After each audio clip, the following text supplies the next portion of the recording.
Now for some pork ribs, which I'm going to do in the slow cooker.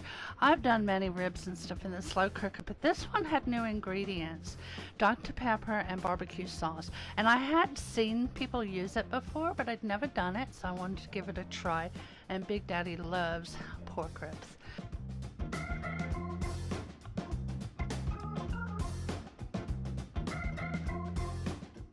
I have 5 ribs, sorry.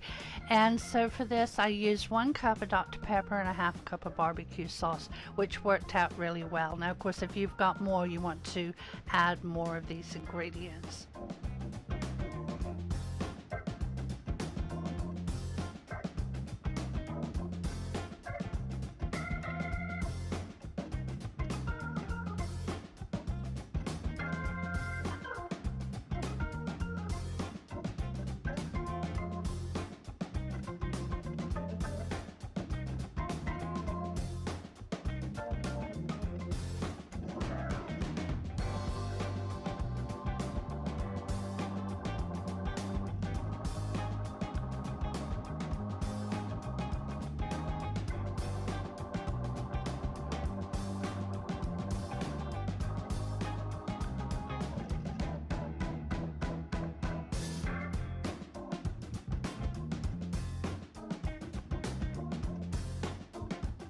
I cooked mine 4 hours on high. You could do low 5 to 6.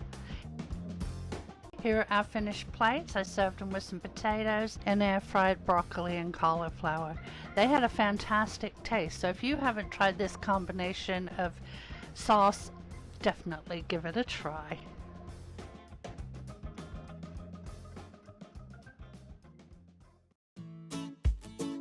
Now for a delightful light dinner, seafood sensation sub sandwich.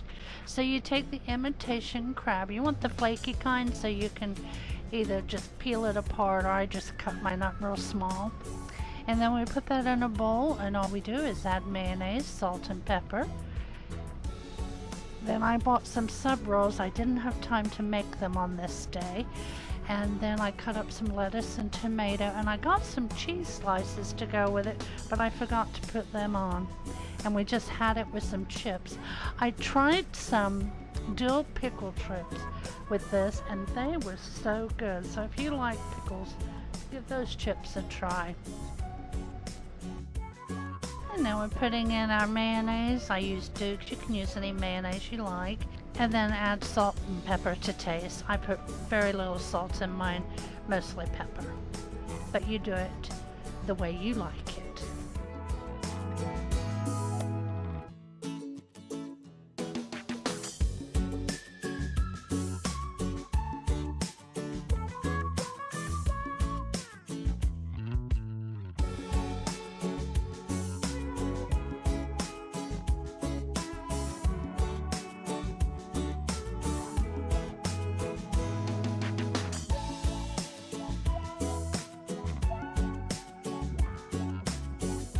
Here are our finished plates.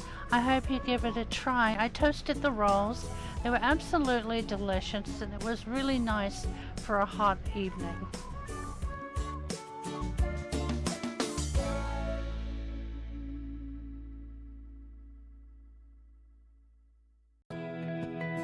Now I'm going to show you the ginger peach chicken. This was actually a freezer meal that didn't make it to my freezer meal menu Mondays, but we did enjoy it very much, so I wanted to share. It's been sitting in the freezer out in the shed. But you could do this as a freezer meal. You know, dump everything in the bag, put it in the freezer, and then defrost it the night before and pop it in the slow cooker. Or you could just save the ingredients and just put it all in the slow cooker and cook it the same day, whatever you would like to do. This is cooked on high for 4 to 5 hours and served over rice. I'll have all your ingredients at the end here, and also there'll be a link in the description box below that'll take you to my blog, and it'll have all the recipe instructions and ingredients. This had a fantastic flavor. There was plenty, so Big Daddy had it to take to work the next day. Here are the ingredients now. I hope you try it.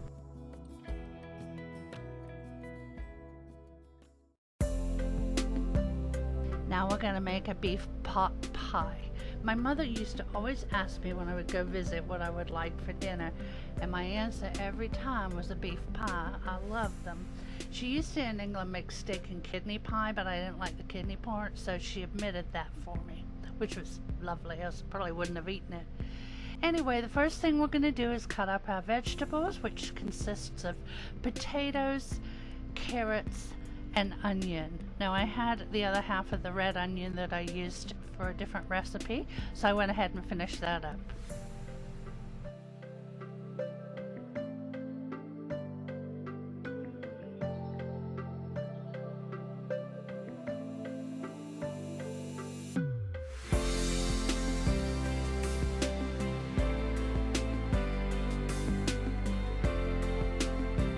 Now we're going to brown our beef in the skillet over medium-high heat, and then once that's cooked, we'll set that aside.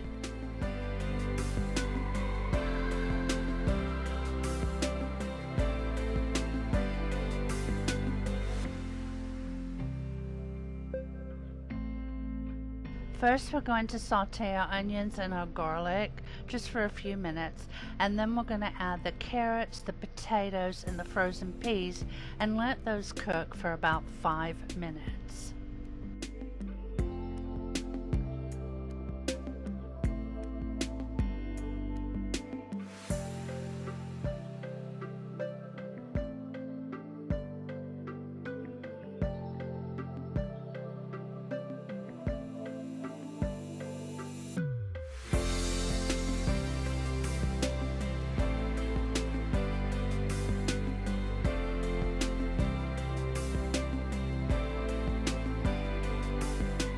The Worcestershire sauce goes in after the flour and the broth, but I was ahead of the game here. So I had added my Worcestershire sauce and all the spices before the flour. It doesn't really make a huge difference, but anyway, after we add all the spices and the Worcestershire sauce, we are going to add the flour, which is about 3 tablespoons, and the beef broth, and we're just going to keep stirring until all that gets incorporated, and then we bring it to a boil and then let it go down to a simmer and leave that for about 10 minutes to thicken up the gravy.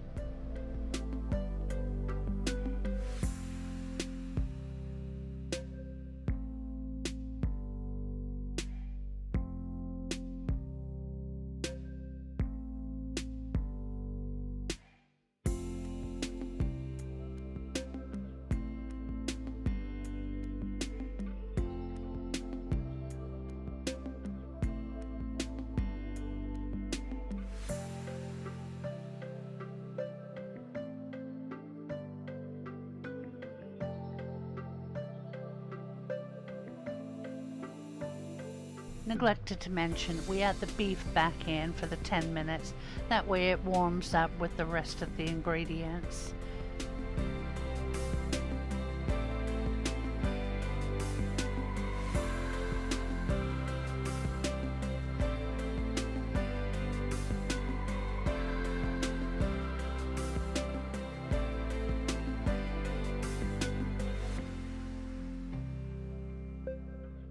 Now we're going to put the mixture into the pie dish. I have 1 pie shell in the bottom. Now I didn't want, obviously I couldn't fit all of this in my pie dish, so I went ahead and took out the meat and potatoes and all that without the gravy, and then I add the gravy at the end so that I know how much to put in there. I didn't want it overflowing. After you get all this, then you're going to put the top pie shell on. You're going to make sure you seal it around the edges and also cut some slits for the steam to come out. And this goes in a 375-degree oven for about 45 minutes, or until that crust is golden brown and the filling bubbly. It came out so good. It tasted delicious. I can't believe I've waited so long to make a beef pot pie. But anyway, it's done now, and we both enjoyed it. We have plenty left over for lunch the next day, and I just served it up with a side salad. So I hope you give this one a try. It's very, very good.